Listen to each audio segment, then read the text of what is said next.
हरियाणा सरकार की तरफ से अलग अलग मंत्री जो बने हैं उनको विभागों का बंटवारा कर दिया गया है। और अगर बात की जाए तो सीएम सैनी से शुरुआत करते हैं। उनके पास टोटल जो है 13 डिपार्टमेंट रखे गए हैं और सबसे जो अहम बात है, गृह विभाग जो अब तक अनिल विज के पास था अब वो सीएम सैनी के पास है।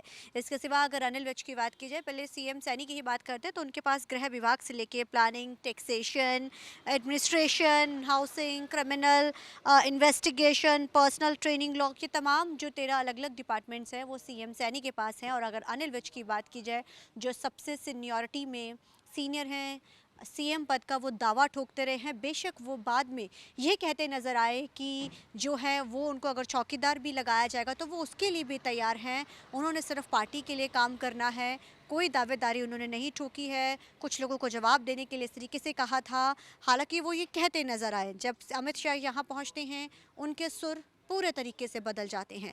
अब अगर उनके डिपार्टमेंट्स की बात की जाए तो सिर्फ 3 डिपार्टमेंट ही जो अनिल विज को दिए गए हैं, जिसमें से एनर्जी, लेबर और ट्रांसपोर्ट। हालांकि अगर देखा जाए तो ट्रांसपोर्ट भी एक अच्छा और बड़ा विभाग माना जाता है, लेकिन जिस तरीके से गृह और हेल्थ डिपार्टमेंट उनके पास रहा, अब ऐसे में वो दोनों ही डिपार्टमेंट अब जो उनके पास नहीं रहे हैं, जिसमें से गृह विभाग सीएम ने खुद अपने पास है, सीएम के पास, और हेल्थ डिपार्टमेंट जो है महिला मंत्री जो है अदिति, उनको दे दिया गया है, आरती राव को।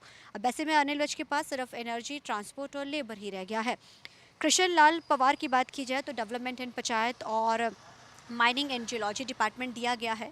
वहीं अगर बात की जाए राव नरवीर सिंह को, तो उनको industry, commercials, environment, forest, foreign, corporate, सैनिक, आधार सैनिक वेलफेयर जो हैं वो उनको दिए गए हैं। महिपाल डांडा जो पहले राज्य मंत्री थे, फिर से एक बार जीत के उन्होंने बड़ी जीत दर्ज की और दावा किया कि ये जो जीत है वो आने वाले समय में और जो 5 साल बाद है इससे भी बढ़त में दर्ज होगी। राज्य मंत्री के बाद उनको प्रमोशन मिला, अब उनको कैबिनेट रैंक जो है वो दे दिया गया है। महिपाल डांडा वो विधायक हैं, जब सीएम सैनी को मुख्यमंत्री बनाया गया था उस समय उनको राज्य मंत्री की जगह जो है कैबिनेट में दी गई थी और अब उनको जीत के बाद कैबिनेट मिनिस्टर बनाया गया है। तो अगर महिपाल डांडा की बात की जाए, school education, higher education, archives और पार्लियामेंट्री अफेयर्स जो हैं वो इस बार महिपाल डांडा को दिए गए। विपुल गोयल की बात की जाए, रेवेन्यू, डिजास्टर मैनेजमेंट उनके पास है, अर्बन लोकल बॉडीज उनके पास है, सिविल एविएशन जो है उनको दिया गया है। अरविंद कुमार शर्मा को कोऑपरेशन दिया गया। जेल सबसे अहम डिपार्टमेंट होता है, जेल किसी भी अगर स्टेट की बात की जाए, एक तो गृह विभाग, जेल, ये ऐसे डिपार्टमेंट होते हैं जिनको सबसे अहम डिपार्टमेंट माना जाता है, वो अरविंद शर्मा को जो है इस बार दिया गया है। श्याम सिमराना को एग्रीकल्चर वेलफेयर दिया गया है, एनिमल हस्बेंड्री दिया गया, फिशरी दिया गया है। रणवीर गंगवा को पब्लिक हेल्थ इंजीनियरिंग दिया गया, पब्लिक वर्क्स जो उनको दिया गया है।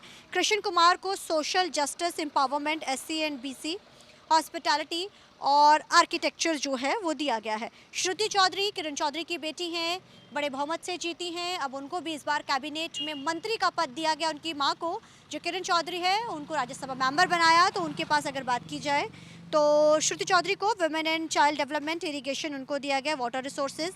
आरती राव को हम आपको पहले ही जानकारी दे चुके हैं, आरती के पास हेल्थ डिपार्टमेंट दिया गया जो पहले अनिल विज के पास था। मेडिकल एजुकेशन उनके पास है, आयुष जो है उनके पास है। राजेश नागर को जो है food civil supply consumer affairs उनको दिया गया है। प्रिंटिंग एंड स्टेशनरी डिपार्टमेंट भी उनके पास है। अब बात की जाती है गौरव गौतम की, यंगस्टर हैं, यंग है, पहली बार वो जीते हैं और पहली बार ही उनको राज्य मंत्री का दर्जा दिया गया। जाहिर है एक बड़ा विभाग भी उनको दिए गए जिसमें से यूथ, क्योंकि यंग है तो यूथ डिपार्टमेंट उनके पास है, स्पोर्ट्स उनको दिया गया है और लॉ एंड लेजिस्लेटिव भी उनको दिया गया है। सो मंत्री के विभागों पर बंटवारा हो चुका है, जहां अनिल विज के सबसे ज़्यादा कश्मकश थी कि आखिर अनिल विज को कौन सा डिपार्टमेंट मिलेगा। सबकी नज़र इसके ऊपर थी, लेकिन अनिल विज को जो है सिर्फ लेबर, एनर्जी और ट्रांसपोर्ट, 3 ही विभागों में समेट के रख दिया गया है। हालांकि वो सीएम पद का दावादारी ठोक रहे थे। कहीं ना कहीं ये देखा जाता है, सीनियरिटी वाइज देखा जाए या 7वीं बार वो विधायक बने हैं, अब ऐसे में ये भी कहा जा रहा था कि उनको एक अच्छा विभाग मिल सकता है। उनकी नाराज़गी भी सबने देखी, उन्होंने पार्टी से दूरी बना के रखी, लेकिन जीत के बाद शपथ समारोह होता है, अमित शाह आते हैं तो उनके सुर बदल जाते हैं। हालांकि वो इस चीज़ को कहते हैं कि वो कहीं भी काम करने के लिए तैयार हैं। अब ऐसे में सिर्फ 3 डिपार्टमेंट, हालांकि ट्रांसपोर्ट डिपार्टमेंट को हम छोटा डिपार्टमेंट नहीं कहा जा सकता है, वो भी अहम विभाग होता है किसी भी स्टेट के लिए, ट्रांसपोर्ट ट्रांसपोर्ट हो गया, जेल हो गया, गृह विभाग हो गया, हेल्थ हो गया, शिक्षा हो गया। ये ऐसे विभाग है जिनके साथ कहा जाता है जो स्टेट का विकास करते हैं। अब ये डिपार्टमेंट जो है कहीं ना कहीं ट्रांसपोर्ट जो विभाग है अब अनिल विज को दिया गया, लेकिन देखना बड़ा अहम रहेगा कि जिस तरीके का दबदबा उनका गृह विभाग और इसके साथ हेल्थ डिपार्टमेंट में रहा, अब जो 3 डिपार्टमेंट दिए गए हैं अब इनमें किस तरीके का दबदबा उनका रहता है, किस तरीके के बदलाव वो करते हैं, ये देखने वाली बात रहेगी। कैमरामैन अलजिंदर के साथ चंडीगढ़ से TV9 के लिए अमनप्रीत कौर।